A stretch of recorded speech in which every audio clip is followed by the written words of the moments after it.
Be unequivocally clear about that. And watching this clip, I couldn't help but think how ironic that Whoopi Goldberg and Joy. So White House Press Secretary Karoline Leavitt announced that the Associated Press has been banned from the Behar and the rest of the ladies on The View spend their time calling Republicans the conspiracy theorists. Oval Office for not honoring the recent renaming of the Gulf of Mexico to the Gulf of America. But they have been wrong about everything they have said over the last couple of years. It had all started innocuously enough. A few sharp jabs, some exchange words, and what seemed like a typical spat on television. But what unfolded between White House Press Secretary Karoline Leavitt and Whoopi Goldberg on The View was anything but typical. Over the weeks, their conflict grew increasingly intense, each exchange more pointed than the last. It became clear that this wasn't just a simple disagreement. It was a battle that would leave the entire nation talking, and not just about the political issues at stake. It all began when Karoline Leavitt, fresh off her appointment as press secretary, made an announcement that sent ripples through the political world. In a moment that many observers would later call bold, Leavitt declared that the Associated Press, AP, had been banned from the Oval Office. The reason? The AP had refused to acknowledge the recent renaming of the Gulf of Mexico to the Gulf of America, a decision by the Trump administration that ruffled a few feathers. To many, it seemed like a small matter. But to The View co-hosts, and in particular to Whoopi Goldberg, this was a moment that they just couldn't let go. It didn't take long for the women of The View to launch into a tirade, with Whoopi leading the charge. From the start, it was clear that they weren't just upset about the renaming of the Gulf. They were furious about what they saw as This election, one of the real problems among the many is the misinformation and disinformation that was disseminated. America.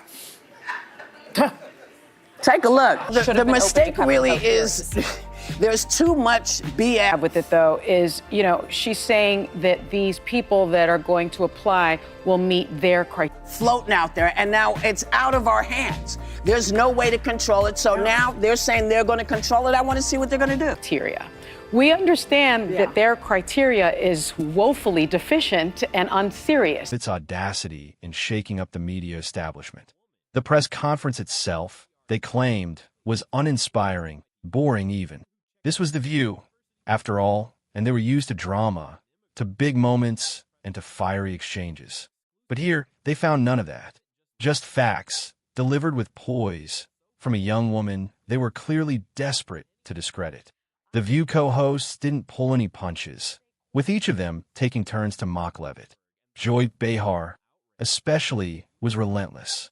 Her objections to the idea of opening up the White House to new media were clear. She couldn't fathom a world where independent podcasters, people without traditional journalism degrees, could sit in the White House press room. To Behar, it was an affront to the ideals of serious journalism. In her mind, allowing unqualified individuals into such an esteemed space would dilute the very essence of what it meant to be a White House correspondent. The accusations of misinformation started flying soon after. Whoopi and Joy weren't the only ones throwing barbs. Sunny Hostin joined the fray, expressing concern that these unqualified new media applicants might spread falsehoods. The irony, of course, was that mainstream outlets had a history of misinformation as evidenced by the Hunter Biden laptop story. But that didn't stop The View from railing against Leavitt and her defense of the new media. The venom in their words wasn't just an intellectual disagreement. It was personal, and Leavitt wasn't about to let them get away with it. Calm, composed, and armed with the kind of clarity that comes from understanding both policy and the media landscape, she delivered a response. She's probably been put in there because, according to Donald Trump, she's a 10.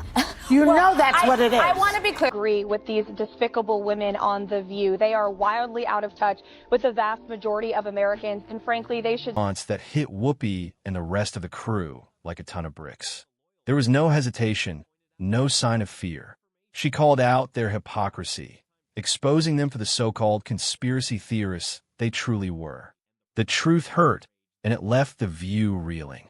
Whoopi, who had long been the queen of her domain, visibly floundered. She couldn't grasp the logic behind Leavitt's position.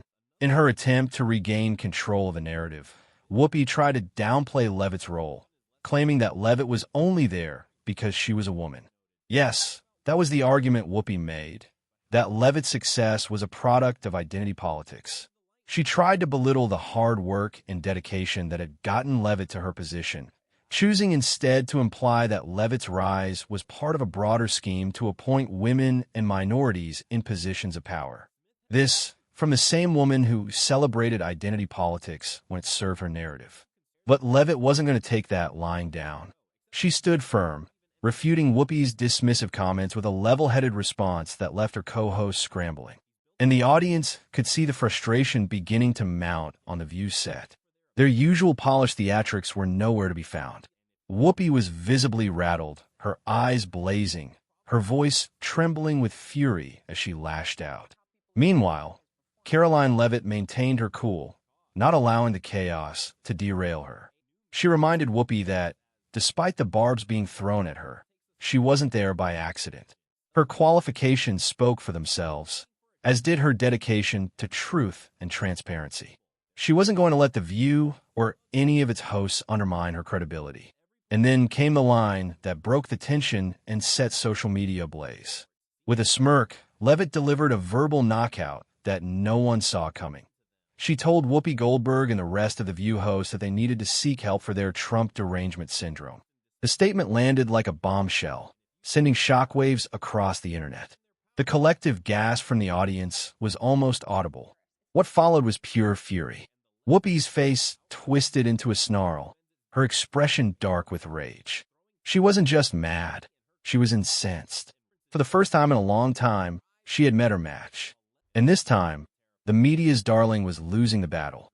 In the days that followed, the fallout from this exchange was hard to ignore. The View tried to recover, but it was clear they were on the defensive. The venomous attacks on Leavitt had ceased, replaced by silence. They had no response, no counterattack.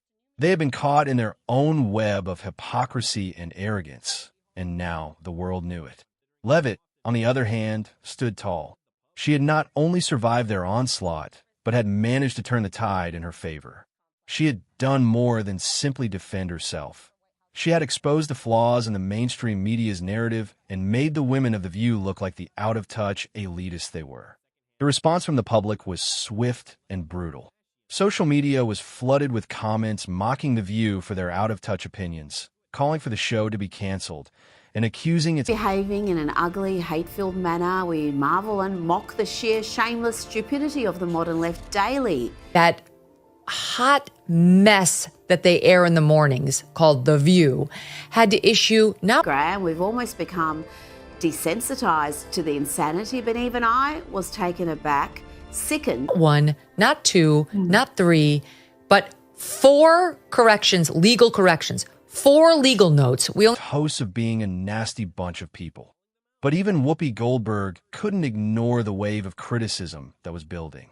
Her anger intensified, and the once infallible host seemed more like a person trying to regain control of a situation that was slipping away. She became obsessed with the idea that Leavitt's press conferences were somehow boring, even though they had been anything but. What they really didn't want was someone with the poise, intelligence, and confidence of Leavitt calling out their hypocrisy on live television.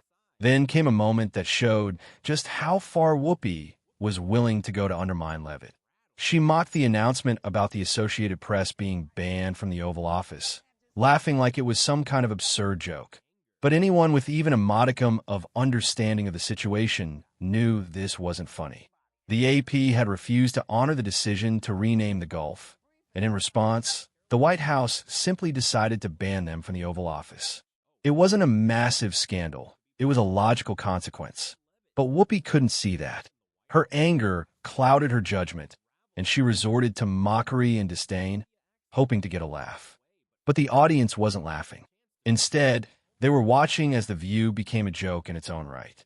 Social media exploded with posts criticizing Whoopi's forced laughter and the hollow performance she had given in a desperate attempt to undermine Leavitt's credibility.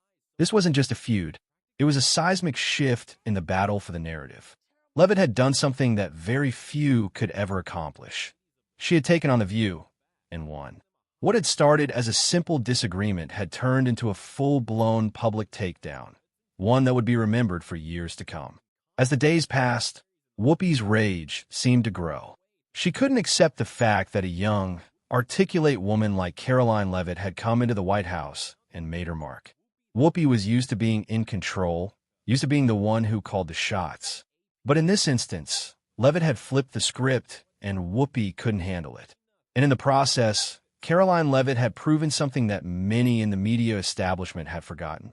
She didn't need their approval. She didn't need their validation. All she needed was the truth. And with that, she had obliterated the narrative that The View had spent years trying to control. In the end, it wasn't just a political victory. It was a personal one that would leave Whoopi and her co-hosts reeling for months to come.